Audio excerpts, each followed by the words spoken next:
dia, boa tarde, boa noite para você que está ouvindo o nosso podcast. Tudo bom com vocês? Já se hidratou hoje? Você que está no trabalho, em casa, no trânsito? Espero aqui no episódio de hoje vamos falar um pouco sobre nossos irmãos.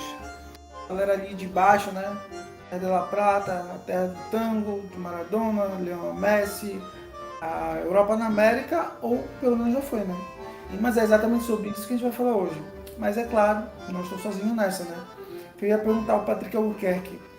Ele que é graduando de História na Universidade Federal do Paraná, maior do Norte. Um salve aí, galera. Patrick, pode História? Com certeza pode. Top, isso aí. Estamos também com ela, né, que é graduanda também de História da Universidade Federal do Pará. Para brilhantar nosso episódio de hoje, Carla Botelho. Me fala aí, Carla, pode História? Pode sim, André, com certeza. Boa tarde vocês ouvintes do Pode História. Muito obrigada, André, pelo convite. Te agradeço por estar aqui hoje. Espero ajudar aqui o máximo possível. Tamo junto, Carla.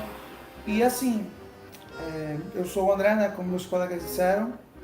Também faço parte do curso de História da Universidade Federal do Pará. E esse é o Pode História. Hoje a gente vai se concentrar um pouco na conjuntura social, política, econômica, para tentar entender um pouco do que vem acontecendo na Argentina. E esse é exatamente o nosso tema, a Argentina no tempo presente. Além de nós três, né, que estamos hoje no podcast, nos ajudaram a construir essa conversa também Felipe e Eliette, que também fazem parte do curso de História da Universidade Federal do Pará. Mas para já contextualizar um pouco, a gente sabe que atualmente a Argentina vive uma das suas maiores crises da história, né? A inflação, uma inflação de mais de 50% ao ano, evasão de empresas, de investimento externo, medidas por parte do governo que vem agravando ainda mais, como a gente tem o exemplo do congelamento do preço dos produtos, né, por parte do Alberto Fernandes, que é o atual presidente da Argentina. Ele vem sofrendo pressão da oposição, até mesmo de alguns aliados. Os cidadãos também vêm se manifestando, né, por conta da alta taxa de desemprego, alta taxa da pobreza vem aumentando, a miséria também vem aumentando por conta de toda essa crise. Muitos moradores estão perdendo suas casas, indo para as ruas, enfim. E o cenário hoje na Argentina é um cenário caótico. Mas a gente tem que entender um pouco do que aconteceu, não necessariamente, né, no governo do Alberto Fernandes. Né, temos que ver alguns governos passados. Como é que a gente pode começar? Patrick, você pode falar um pouco aí sobre, enfim, o peronismo e tal, como é que está o governo? Patrick, você tem a palavra agora. Então, para a gente entender o contexto que a Argentina vive, é muito importante a gente retornar, principalmente até a figura de Juan Domingo Perón. Ele foi uma das figuras mais importantes do governo militar. E ele foi presidente da Argentina em 3 momentos, em 1946 e em 1955, quando ele sofre um golpe e retorna em 1973, voltando inclusive de um exílio. E durante o mandato dele, o Perón ele praticou uma política de desenvolvimento da indústria nacional. Isso fez, né, com que a Argentina tivesse um momento de prosperidade, não é isso? Sim, muito favorecido também graças às altas exportações de cereais e carnes pós a Segunda Guerra. Então o Perón ele ficou 12 anos no poder e foi no primeiro mandato dele que ele fundamentou o peronismo, muito graças à política que ele adotou, de desenvolvimento da indústria nacional. E aí o governo Perón ele tinha uma relação muito importante com o sindicalismo, mas para ele era muito importante também ter uma boa relação com os não sindicalizados. Então aparece outra figura muito importante para o peronismo, que é a Eva Perón, mulher do presidente. Ela foi responsável por fazer essa comunicação e ampliação do apoio aos setores populares.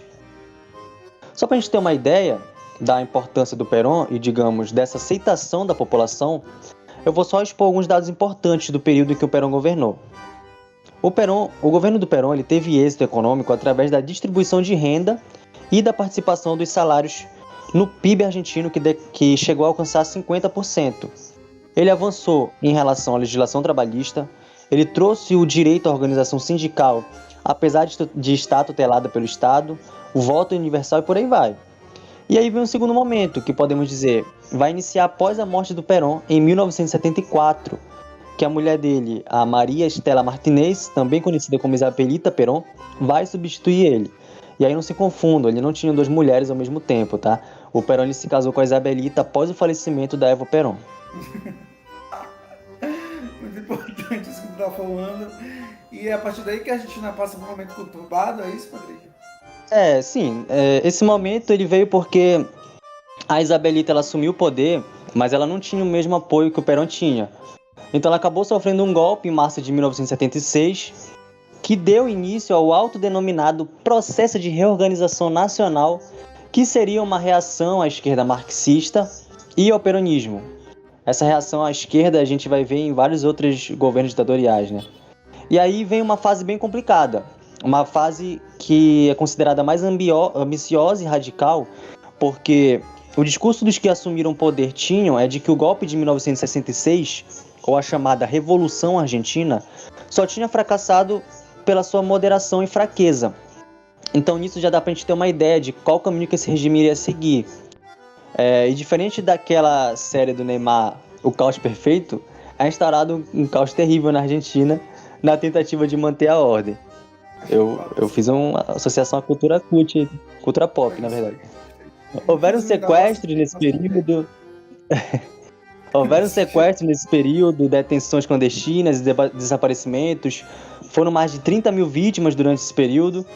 E quando o governo era indagado, ele simplesmente se fazia de desentendido e se esquivava de todas as responsabilidades pelas execuções para poder evitar pressões internacionais. Afinal, se eu desconheço algo, eu não sou responsável por aquilo. E esse regime ele criou bases para a implementação do neoliberalismo e também para a regressão econômica que vai atingir a Argentina mais para frente. Para início, eles desestruturaram os pilares da economia política peronista, o desenvolvimento industrial e a classe operária. A economia da Argentina só foi ladeira abaixo, graças ao desmantelamento da regulação estatal que protegia a indústria frente à exportação agropecuária e ao capital financeiro. E foram outras decisões que também influenciaram nisso, como reformas estatais, repressão à resistência operária, abertura do mercado de bens e capital, que acabaram se transformando e eclodindo em uma crise no começo dos anos de 1980. E olha só a sacada incrível que o regime militar teve para contornar essa crise: atacar as Ilhas Maldivas, que estavam ocupadas pelos ingleses.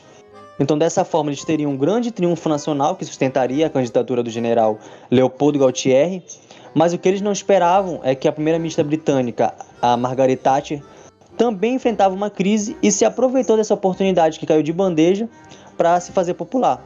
Resultado, um verdadeiro desastre para o regime militar, muitas vidas perdidas e o fim do regime. Parece até roteiro de filme ruim. Após tudo isso, assume a presidência em 1983 o Raul Alfonsín, que até tentou contornar essa situação caótica que a Argentina vivia com pagamentos simbólicos da dívida. Porém, esse barco chamado Argentina parece que não parava de afundar.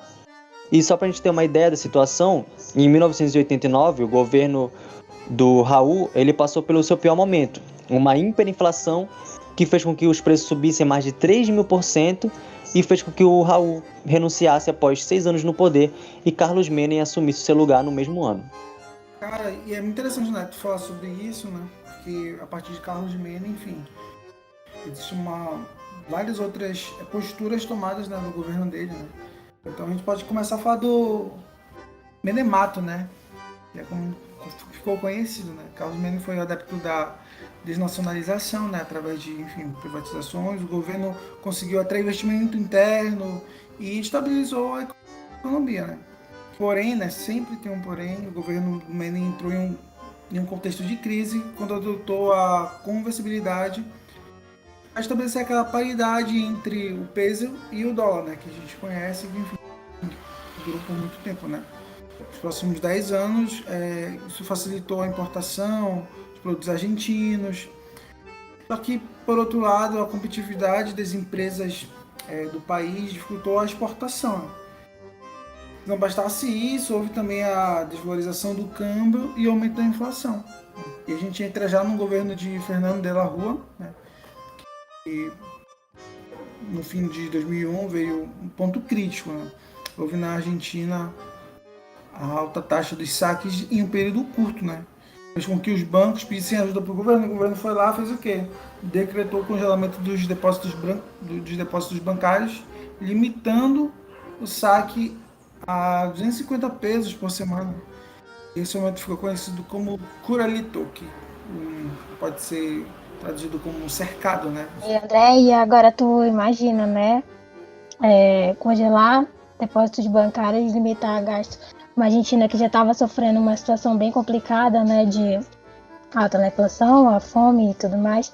E aí eu queria que tu me dissesse um pouco mais das consequências disso, que eu acredito que não foram nada boas, né? Exato, cara. Tipo, enfim, a Argentina já enfrentava a pobreza, a fome, né?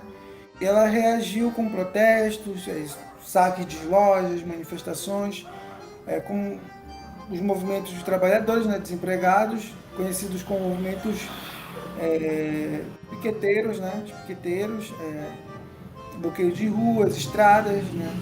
Pessoas entoavam pelas ruas que se vai a todos ou fora todos. Todas essas questões, né?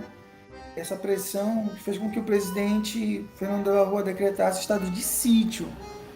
Cara, e não foi nada bom, né? Porque isso inflamou mais ainda os protestos, foram repreendidos pelo governo e, cara, 39 pessoas acabaram mortas nesses protestos, enfim, esse embate com o governo. Então, os manifestantes cercaram a Casa Rosada, né? E o presidente, ele renunciou e fugiu de helicóptero. Bem louco, né? Sim, bem. Parece que a história da Argentina, ela não para de ficar cada vez mais confusa e mais complicada. E André, nas semanas que vieram, os sucessores também caíram, né? Sob a pressão popular. Sim, Patrick, tipo assim, o que aconteceu, né? O caos já estava instalado no contexto geral, né? Político, social, enfim. A Assembleia Legislativa acabou apontando Eduardo Halde, peronista, né, para presidente. E durante o tempo que ele ficou no poder, decretou a oratória da dívida, que iniciou um processo de renegociação. Também aboliu a conversibilidade, né, do peso para o dólar em 2002, que resultou em uma desvalorização da moeda argentina. Né? Mas essas duas medidas foram muito importantes para o crescimento exterior, né, econômico. Porque a desvalorização da moeda favoreceu a produção nacional e as exportações. E a gente já chega nesse contexto, né? Já chega ali na era Kirchner, né? Nestor Kirchner chegou ao poder em 2003, mesmo sendo derrotado no primeiro turno, né? Porque o adversário dele, que era Carlos Menem, já citou, né, anteriormente, se retirou do pleito, né, na segunda rodada. E a prioridade do governo... Inclusive, só uma curiosidade, na verdade, só um pontinho que eu queria apontar. O Kirchner, quando ele se elegeu, ele teve 22% dos votos só. Então ele dizia que ele teve... a porcentagem de voto dele era menor do que a porcentagem de desempregados na Argentina, que era de 25%, se eu não me engano. Sim, realmente. O governo Kirchner ele se beneficiou das medidas adotadas pelo governo ali do Raul, né? Raul, desculpa. Ele se iniciou uma política de valorização do salário mínimo, das pensões e aposentadorias. Além disso, ele restabeleceu as negociações coletivas entre as empresas e os sindicatos, né? O governo Kirchner ele tinha essa relação, enfim, com as classes e tudo mais, enfim. Então, eles buscaram valorizar isso nesse sentido. E, enfim, o principal benefício dessa desvalorização da moeda foi o setor do agronegócio, né, que viu uma maior produtividade e um potencial crescimento. O kirchnerismo também foi favorecido pelo preço das commodities, que contribuiu com o aumento das exportações e possibilitou que a economia voltasse a trilhar o crescimento, né? Enfim, foi galgando e ali o governo argentino conseguiu, né? Enfim, nos anos seguintes o crescimento do PIB, a queda do desemprego, a redução do nível da pobreza, chegou a 54%, né, da população, e que até 2007 já tinha reduzido para 21%. Mas aí a gente já está falando das questões econômicas e tal, bora falar um pouco sobre a questão política, né? Então também, assim, tiveram ações importantes, né? E acho que a Carla, ela pode falar um pouco sobre isso também, né? Carla, ela, enfim, tem um domínio sobre essas questões políticas e tal. Pois é, André. Voltando, né, aqui no governo Kirchner ainda, né, falando, aliás, do governo Kirchner, também foi prioridade deles, bem no começo do mandato, a revogação das leis de anistia, que foram criadas lá no final de 1980. E aí houveram pressões também de grupos como as Mães de Maio, que pediram a reparação das barbáries que tinham acontecido, né? O Senado argentino, no meio de 2013, ele revogou a lei do ponto final e a lei da obediência devida, que foram responsáveis pela anistia de pelo menos 1.100 militares, muitos deles culpados, né? E aí, logo de cara, já foram condenados 3 ex-presidentes do governo militar. E aí, nos 12 anos de kirchnerismo que se seguiram, sob o poder do Néstor Kirchner e da Cristina, que é a esposa dele, né? Os programas sociais e as políticas salariais foram uma das principais marcas do governo e contribuiu com a redução da desigualdade na Argentina, no primeiro momento. E aí, só um exemplo rápido de um desses programas é a Asignação Universal por Hijo, que é um projeto inspirado no Bolsa Família. Esse projeto argentino, ele dá uma renda mensal fixa para as famílias, né, que mantêm os filhos na escola e com a carteira de vacinação em dia. E aí já em 2010, né, o Néstor Kirchner ele morre, e aí já estamos no fim do segundo mandato da Cristina Kirchner, e aí ela acaba desistindo de tentar um terceiro mandato. E aí o kirchnerismo acaba sendo derrotado em 2015. Muito graças ao descontentamento da população com a inflação, né? E aí o Maurício Macri, ele vê uma brecha, né, com um governo conturbado, tudo. E aí ele chega ao poder com o objetivo de fazer uma restauração, né, de instalar o sistema neoliberal.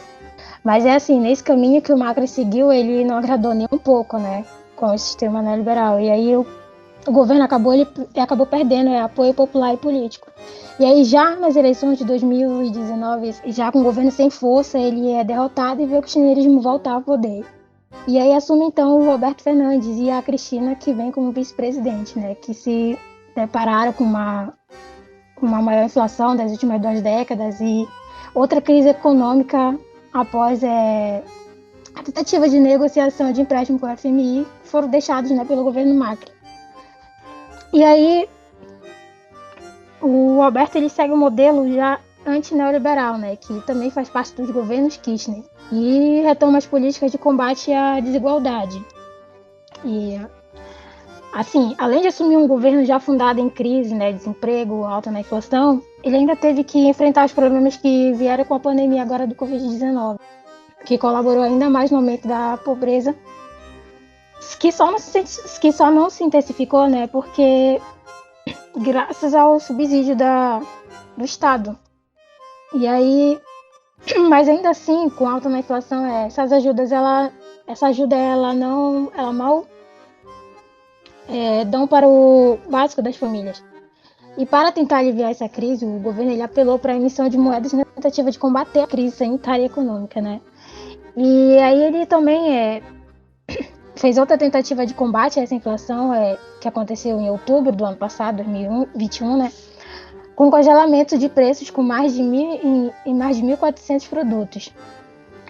Mas essa ação aí, ela acabou gerando um descontentamento do povo, né? O que impactou nas eleições parlamentares que viriam em novembro.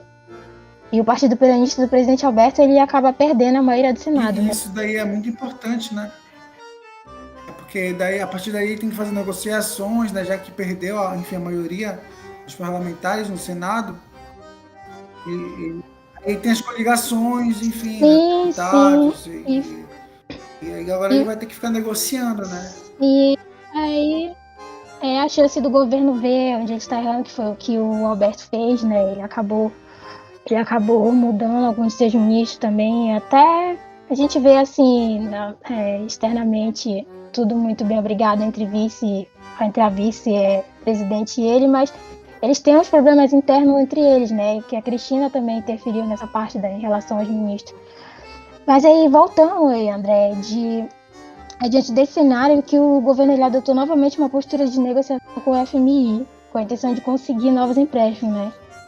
E aí eu te digo que em todo esse cenário de crise, ele tem contribuído com uma fuga de cérebros também, que acontece que esses imigrantes, né, que estão indo embora da Argentina, eles vão para o país com uma perspectiva de viver umas melhores condições de vida, né, e também para fugir da pobreza. E aí, só para a gente se situar hoje, Para te ver, né, que nesse contexto, né, tem também, enfim, não somente enfim, os mais pobres, né, mas sim, a classe média, muita gente acaba saindo do país e não voltando mais, né, indo estudar nos Estados Unidos, tem muita gente que vem até mesmo do Brasil, muita gente, porque, enfim, apesar de o Brasil também estar em crise, mas ainda vê o cenário uma político, oportunidade enfim, melhor, econômico sim. brasileiro. E porque também nós somos bem receptivos também. Eu estava revendo uma reportagem essa semana. A justificativa da mulher também é por a gente ser bem receptivo, que é diferente de você ir migrar para os Estados Unidos, né? Que lá a política é mais austera. E aí, só para a gente situar hoje, o salário mínimo na Argentina ela é de 31.104 pesos, o que é equivalente a 1.716 reais por aqui pelo Brasil. Mas para a realidade hoje da Argentina, isso não chega a ser o suficiente para uma família com 2 filhos para pagar o básico, assim como a alimentação, a roupa, transporte, educação e muito menos, né? E aí sobra pouco dinheiro para a pessoa se alimentar, né? E dessa forma a gente consegue, né, entender assim, o que vem acontecendo, né, de forma bem geral, não dá pra gente se aprofundar muito, enfim, em cada contexto, porque, enfim, várias outras, enfim, situações aconteceram e fizeram com que a gente passasse por aquilo que está passando hoje, né? Mas essa relação de poder, de governo, as medidas, as estruturas, enfim, os golpes, acaba corroborando, né, para essa continuação, para essa manutenção da crise, né? E a gente consegue observar então como hoje a Argentina vive, né? A pobreza, as pessoas, a Argentina que é conhecida, né, com, enfim, exportação de carne, de couro, hoje, enfim, e a gente acaba percebendo que, enfim, poucas famílias já têm acesso a essa carne, enfim, aquilo que antes era orgulho da Argentina acaba deixando faltando na mesa dos argentinos, né? E muitos argentinos não têm nem mesa, né? Os argentinos estão morando nas ruas hoje. A situação é essa, né? E a gente pode perceber que, enfim, a Argentina parece estar em uma crise sem fim, com pequenos lapsos, alívios, mas mudam-se os governos, mas a inflação continua. A gente queria basicamente situar, né, os nossos ouvintes a conjuntura hoje que vive a Argentina. Eu quero agradecer a presença da Carla e a presença do Patrick hoje no nosso podcast. Carla, se quiser falar alguma coisa agora. Não, André, eu continuo te agradecendo pela participação no Pod História. Espero que as pessoas ouçam e consigam compreender, né, um pouco da que a gente tentou explicar aqui. E é isso. Obrigada pela palavra, André. Nada, enfim, seja bem-vinda. Sempre que você tiver disponibilidade também, a gente vai estar entrando em contato com você, porque, enfim, você sempre acrescenta muito, né, com suas colocações, enfim, com suas contribuições. Patrick, você quer falar alguma coisa aí para os nossos ouvintes? Bom, eu acho que a conversa que a gente teve aqui hoje, ela foi bem produtiva, né? Apesar da história da Argentina ser uma história muito confusa, assim, seja até difícil de compreender, você lê em vários lugares algumas coisas, você vê vídeos, você tenta entender a situação, você vê o que os especialistas falam para tentar compreender mais um pouco, você vê o que a população da Argentina fala para tentar compreender mais um pouco, mas ainda assim eu creio que na nossa conversa que a gente conseguiu passar pelo menos um pouco do que a Argentina ela está passando nesse momento, do que a Argentina passou nos anos anteriores e que influenciaram para esse momento que a Argentina vive. Enfim, eu acho que foi uma conversa bem produtiva para a gente, para quem vai escutar isso aqui, esse podcast. E eu agradeço aí também a Carla e o André. E também os nossos companheiros que não estão aqui com a gente, o Felipe e a Eliette. E é isso, galera. Obrigado, Patrick, pela tua contribuição. É exatamente isso, né? A gente está fazendo aqui um panorama para entender, enfim, a atual conjuntura da Argentina.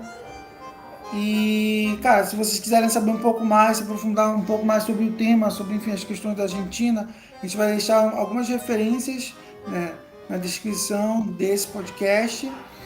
E desde já agradeço, enfim, aos nossos ouvintes e aqueles que quiserem fazer parte serem membros do Pod História, podem, enfim, entrar em contato com a gente pelas redes sociais.